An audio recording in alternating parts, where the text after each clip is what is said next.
कहो खुदा से मेरी मुश्किलें बड़ी है, ये मुश्किलों से कह दो मेरा खुदा बड़ा है। आती है आंधियाँ तो कर उनका खैर मकदम, आती है आंधियाँ तो कर उनका खैर मकदम, तूफान से ही तो लड़ने खुदा ने तुझे गढ़ा है। चलिए आज हम लोग पढ़ेंगे आपका 11th क्लास का हिस्ट्री, यानी कि इंटर की फर्स्ट बैच चल रहा है और हिस्ट्री क्लास आपका यानी कि है। तो आज चैप्टर 1 आपका चलेगा। जैसा कि हम लोग जानते हैं हिस्ट्री में लेसन 11 तक है, तो आज यानी कि लेसन 1 चलेगा। तो लेसन 1 का नाम है आपका समय की शुरुआत। ठीक है, लेसन 1 समय की शुरुआत से स्टार्ट हम लोग करते हैं। और जैसा कि हम लोग जानते हैं कि यानी कोई भी चीज़ को डीपली पढ़ना होगा तो इसके लिए हम लोग यहाँ पे नोट्स बना के पढ़ेंगे। और यानी कि आपका चैप्टर 1 समय की शुरुआत जो है नोट्स के हिसाब से हम लोग पढ़ रहे हैं। तो देखिए पहले लिखा हुआ मानव, तो मानव क्या है? मानव यानी कि 56 लाख मतलब 56 लाख वर्ष पूर्व पृथ्वी पर ऐसे प्राणियों का प्रादुर्भाव हुआ जिन्हें मानव कह सकते हैं। मतलब 56 साल यानी कि 56 लाख वर्ष पहले पृथ्वी पर ऐसे मानव यानी प्राणियों का प्रादुर्भाव हुआ जिन्हें हम लोग मानव कह सकते हैं, लेकिन जरूरी नहीं कि कहना, हम लोग कह सकते हैं। ठीक है, आधुनिक मानव जो हम लोग मानव आधुनिक मानव जो है तो 1,60,000 साल पहले पैदा हुआ। पृथ्वी पर मानव यानी कि आपका यानी कि 56 लाख पहले वर्ष पहले प्रारंभ हो चुका था, लेकिन आधुनिक मानव का बात करें तो आधुनिक मानव 1,60,000 वर्ष पहले हुआ जो हम लोग मानव की तरह दिखता है। ठीक है, अब देखिए आधुनिक मानव के उद्भव के 2 सिद्धांत हैं। कोई भी मानव है तो उसके उद्भव मतलब यानी कि किस प्रकार से शुरुआत हुआ तो उसके 2 शुरुआत है। तो आधुनिक मानव के उद्भव के 2 शुरुआत है। पहला क्या है? क्षेत्रीय निरंतरता मॉडल सिद्धांत। क्षेत्रीय निरंतरता मॉडल सिद्धांत है। और दूसरा आपका यानी कि प्रतिस्थापन का सिद्धांत है। तो क्षेत्रीय निरंतरता मॉडल सिद्धांत क्या है? तो अनेक क्षेत्रों में अलग अलग स्थानों पर मानव की उत्पत्ति हुआ। अनेक क्षेत्रों में अलग अलग स्थानों पर क्या हुआ है? मानव की उत्पत्ति हुआ। मतलब कहीं देखिए अलग मानव है, कहीं देखिए अलग, लेकिन अनेक क्षेत्रों में अलग अलग स्थानों पर मानव वही है, लेकिन स्थान अलग अलग। कहीं अफ्रीका में, कोई भारत में है, कोई इस प्रकार एशिया आप देखिएगा यानी कि ऑस्ट्रेलिया में है। तो इस तरह से देखते हैं मानव जो है अनेक क्षेत्रों में क्या प्रादुर्भाव हुआ। फिर देखिए प्रतिस्थापन का सिद्धांत क्या है? तो मानव का उद्भव अफ्रीका में हुआ, वहां से भिन्न इलाकों में हुआ। मतलब हम लोग क्या जाने कि मानव उद्भव मतलब मानव का शुरुआत, मानव जन्म कहाँ से हुआ। कोई आदमी बोल रहा है मानव का प्रादुर्भाव 2 तरीका से हुआ। पहला क्या है? तो कोई बोला है क्षेत्रीय निरंतरता मॉडल है। हम लोग यहाँ पे गौर से समझेंगे कि मानव का प्रादुर्भाव का मतलब होता है मानव की उत्पत्ति कैसे हुआ। कैसे हम लोग जानेंगे मानव सर्वप्रथम वहीं से हुआ। तो हम लोग 2 मॉडल है। तो एक आपका क्षेत्रीय निरंतरता मॉडल, जिन्हें हम लोग क्षेत्रीय निरंतरता मॉडल मतलब ये हुआ कि मानव का जन्म भिन्न भिन्न स्थानों पे हुआ, ये हुआ इसका मतलब। जबकि दूसरा आपका आता है तो दूसरा देखिए प्रतिस्थापन का सिद्धांत। प्रतिस्थापन मतलब एक ही जगह जन्म हुआ और मानव बहुत जगह में फैल गया। तो वो यानी कि बोल रहा है अफ्रीका में हुआ ऐसा। तो हम लोग 2 चीज यहाँ पे पढ़े। पहला पढ़े क्षेत्रीय निरंतरता मॉडल, जो मानव जो है अलग अलग स्थानों पर भिन्न भिन्न स्थानों में मानव का जन्म हुआ। दूसरा हम लोग पढ़े एक ही स्थान में मानव जन्म हुआ और वो अलग अलग स्थानों पर गए। तो चलिए हम लोग आते हैं दूसरा पढ़ेंगे पुरातत्वविद। पुरातत्वविद मतलब क्या होता है इसको समझते हैं कि यह वह वैज्ञानिक है जो मानव का इतिहास का अध्ययन खुदाई के मिले अवशेषों के अध्ययन के द्वारा होता है। मतलब पुरातत्वविद है क्या चीज?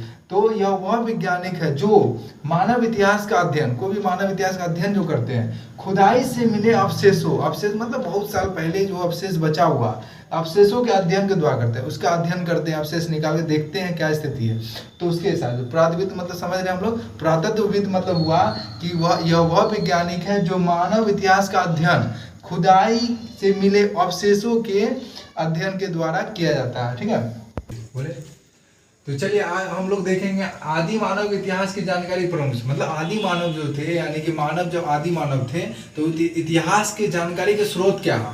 तो पहला स्रोत है जीवाश्म। उसके जीवाश्म का पता लगा हम लोग पता लगा सकते हैं कि कब कहाँ। फिर दूसरा पत्थर के औजारों से हम लोग पता लगाते हैं। तीसरा आपका आदि मानव गुफाओं में की गई चित्रकारियां से, आदि मानव जो गुफा में चित्रकारियां किया उसके अनुसार। तो हम लोग क्या क्या जाने? हम लोग जाने कि आदि मानव इतिहास की जानकारी के प्रमुख स्रोत क्या है? तो मात्र 3 है। इससे ज्यादा स्रोत हो सकता है लेकिन ज्यादातर यानी कि 3 ही स्रोत है। पहला जीवाश्मों, दूसरा पत्थर के औजारों और तीसरा आपका आदि मानव गुफा में की गई चित्रकारियों के द्वारा। तो हम लोग यहाँ पे समझ चुके हैं। हम लोग क्या क्या पढ़े? मानव पढ़े। मानव यानी कि 56 लाख वर्ष पहले हुआ, लेकिन आधुनिक मानव जो 1,60,000 वर्ष पहले जन्म हुआ। हम लोग ये भी पढ़े कि मानव का उद्भव प्रादुर्भाव आधुनिक मानव जो है उसका प्रादुर्भाव मतलब शुरुआत मतलब जन्म कहाँ से हुआ। तो हम लोग दो चीज़ पढ़े, दो मॉडल, पहला पढ़े क्षेत्रीय नियंत्रता मॉडल और दूसरा हम लोग पढ़े आपका जाके पूरी प्रतिस्थापन का सिद्धांत। तो क्षेत्रीय मॉडल प्रतिस्थापन हम लोग समझ रहे, क्षेत्रीय में क्या आता है कि मानव जो है अलग अलग जगह पे जन्म हुआ है, और पूरी प्रतिस्थापन क्या, मानव एक ही जगह जन्म हुआ लेकिन अलग अलग जगह चले गए। पुरातत्व पढ़े यानी कि मानव का जो अवशेष है, जो यानी कि इतिहास का खुदाई से मिला अवशेष का जो अध्ययन हम लोग करते हैं उसे पुरातत्वविद कहते हैं। और हम लोग पढ़े मानव आधुनिक यानी कि जो अभी आदि मानव के इतिहास की जानकारी कैसे मिलता है, कैसे पता चलता मानव जो आदि मानव पहले थे। तो हम लोग कहीं देखते हैं जीवाश्म को देखकर पता लगाकर, पत्थर के औजारों और आदि मानव द्वारा की गई गुफा में चित्रकारियों के द्वारा। तो देखिए आप लोग पढ़ेंगे जीनस। तो जीनस है क्या चीज, तो जीनस का मतलब होता है, इसके लिए हिंदी में वंश शब्द का प्रयोग है। हम लोग बोलते हैं किस वंश से आते हैं, तो वंश शब्द का प्रयोग किया जाता है जीनस में, ठीक है। तो जीवाश्म में क्या होता है उसके बारे में समझते हैं। तो जीवाश्म पुराने पौधे, जानवर या मानव के अवशेष या छापों के लिए प्रयुक्त किया जाता है। जीवाश्म में क्या होता है, मानव जो पहले या पुराने पेड़ पौधे हैं, जानवर हैं, उनके अवशेष और छापों के प्रयोग किया जाता है और एक पत्थर के रूप में बदलकर अक्सर किसी चट्टान में समा जाते हैं और फिर लाखों सालों उसी में पड़े रहते हैं। मतलब बोला कि यहाँ पे कि लाखों सालों वर्ष तो जो यानी कि एक ही चीज में धंसा हुआ रहता है या जम जाता है, उसको बाद में निकाला जाता है, अवशेष जो प्राप्त होता है उसी को हम लोग जीवाश्म बोलते हैं, जो लाखों करोड़ों वर्ष बनने में लगता था इसको टाइम, तो उसी बोलते हैं। प्रजाति क्या होता है इसके बारे में समझते हैं हम लोग। प्रजाति या स्पेसीज जीवों का एक ऐसा समूह होता है जिसके नर मादा मिलकर बच्चे पैदा करते हैं और फिर उनके बच्चे आगे प्रजनन कर यानी कि संतान उत्पन्न करते हैं। तो प्रजाति हम लोग कहते हैं कि इसके हैं, प्रजाति का मतलब हुआ ऐसा स्पेसीज या जीवों का ऐसा समूह जिसमें नर मादा मिलकर यानी कि बच्चे जो पैदा करते हैं उसके बाद जो संतान उत्पन्न करने वाले में समर्थ होते हैं, तो उसे हम लोग उनके बच्चे जो प्रजनन करने यानी कि संतान उत्पन्न करने में असमर्थ होते हैं, मतलब यही बात है प्रजनन कहलाता है। तो हम लोग की स्पीशीज मतलब जीवों का ऐसा समूह जिसमें नर मादा मिलकर बच्चा पैदा करते हैं और उनके बच्चे आगे प्रजनन यानी कि संतान उत्पन्न करने में समर्थ होते हैं, इसीलिए हम लोग प्रजाति, किस प्रजाति से हम लोग भी समझते हैं। अब हम लोग पढ़ेंगे यानी कि आपका on the origin of species. जैसा हम लोग जानते हैं on the origin of species किसने लिखा था, हम लोग बोलते हैं चार्ल्स डार्विन ने। तो on the origin of species है क्या चीज, इसके बारे में समझते हैं। तो चार्ल्स डार्विन द्वारा लिखित पुस्तक on the origin of species 24 नवंबर 1859 को प्रकाशित थी, जिनमें दलील दी गई कि मानव के विकास जानवरों से हुआ। मतलब on the origin of species क्या मतलब मानव की उत्पत्ति जो है यानी कि जानवरों से हुई, यही बोलना चाह रहा है। और ये कौन बोल रहे हैं, तो चार्ल्स डार्विन। कब बोल रहे हैं, 24 नवंबर 1859 ईस्वी को चार्ल्स डार्विन ने ये कहा है, ठीक है। अब जानवरों से ही क्या होता है, क्रमिक रूप से विकसित होकर अपने वर्तमान में आए, मतलब पहले हम लोग जानवर थे, ये बोला जा रहा है। द ओरिजिन ऑफ स्पीशीज पुस्तक में जो चार्ल्स डार्विन द्वारा लिखा गया है वे कह रहे हैं पहले हम लोग जानवर थे, धीरे धीरे धीरे हम लोग मानव में आए हैं। तो चलिए हम लोग आगे आते हैं, प्राइमेट क्या होता है इसके बारे में समझते हैं। तो स्तनपायी प्राणियों में एक या अधिक बड़ा समूह, इसमें वानर, लंगूर, मानव शामिल है। स्तनपायी मतलब प्राइमेट मतलब क्या, स्तनपायी। स्तनपायी मतलब क्या, जो यानी कि जमीन में रहता है ना। तो स्तनपायी प्राणियों में एक या अधिक बड़ा समूह है, मतलब यानी स्तनपायी में बड़ा समूह मतलब बड़ा ज्यादा मात्रा में कौन है, तो वानर है, फिर लंगूर और मानव भी इसमें शामिल हो जाता है, ठीक है।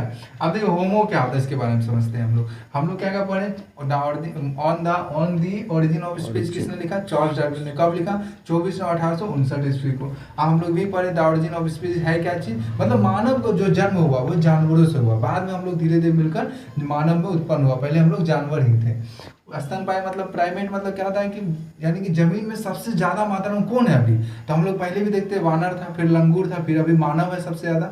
उसी पर होमो के बारे में समझते हैं। तो लातिनी भाषा का शब्द है जिनका अर्थ होता है आदमी, होमो का मतलब होता है आदमी। लातिनी भाषा का शब्द है जिसका अर्थ होता है आदमी, इसमें स्त्री पुरुष दोनों शामिल होते हैं। होमो के प्रकार क्या होता है, पहला होता है होमो, वैज्ञानिक ने इसे कई प्रजातियों में बांटा है। पहला होमो हेविलिस जिसमें औजार निर्माता कहलाता है। होमो इरेक्टस सीधे खड़ा होकर पैरों के बल चढ़ने वाला, सीधे खड़ा है पैर के बल चढ़ रहा है। और यहाँ होमो से इसमें चिंतनशील मनुष्य, मतलब मनुष्य जो है इस उम्र में चिंतनशील हो गया, मतलब मनुष्य चिंतनशील है, इसको होमो सैपियंस कहते हैं, सैपियंस। होमो हेबिलिस का मतलब हो गया कि औजार निर्माता है। होमो का मतलब समझते हैं, होमो का मतलब क्या होता है, तो होमो मतलब यहाँ समझ गए हम लोग क्या, आदमी। मतलब आदमी जो होमो हेबिलिस किसे कहेंगे, मतलब आदमी औजार का निर्माण करने वाला, औजार निर्माता कहलाता है। होमो इरेक्टस का मतलब क्या हो गया, आदमी आप सीधे पैर खड़ा होकर पैरों पर बल चढ़ने वाला है। फिर होमो स्पेसियंस क्या है, तो चिंतनशील मनुष्य। अब जो चिंतनशील है मतलब मनुष्य अपने यानी कि चिंता करने लगा, कोई भी चीज को यानी कि चिंता करके काम करता है, ऐसे यानी कि कोई चीज अचानक से नहीं करता है। चलो ठीक है, आज यहीं तक हम लोग रह रहे थे, अगले क्लास से हम लोग अगला चीज हम लोग पढ़ेंगे।